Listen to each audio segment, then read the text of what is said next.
दिए जाएगी उसे आपको सॉल्व करना है। इसके लिए 2 प्लेयर पार्टिसिपेट करेंगे। दूसरा जो प्लेयर कम समय में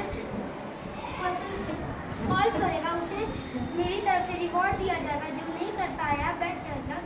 नेक्स्ट गेम स्टार्ट ओके चलो शाबाश हो गया तुम्हारा गेम है।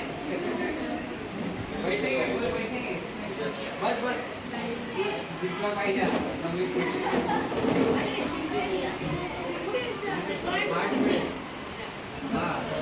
Hardware part of technology. इधर सॉफ्टवेयर जब हो जाता है ड्रैग करना है, ड्रैग करो, हाँ, क्लिक एंड ड्रैग, क्लिक करके ऐसे क्लिक करेंगे तो उधर आ जाएगा। क्लिक करके उसको खींच के लाना है।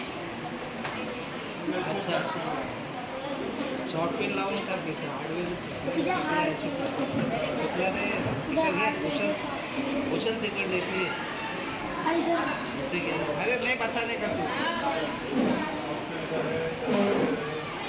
मोहन सर जीत जाएंगे आज। मोहन सर होशियार है, जीत गए मोहन सर। डिजिटल जमाने के साथ में मोहन सर वेरी गुड। ताली बजाओ मोहन सर के नाम पे। बराबर हार्डवेयर फिट कर दिए।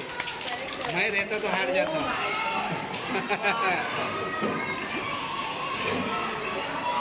Game complete. Congratulation. Submit submit submit result आएगा। बहुत अच्छा बना है। अमन सर जीत गए ना। हे कशात बनवलं तुम्ही? हां हे गेम कशात बनवलं? ऑनलाईन आहे. किती मार्क मिळाले?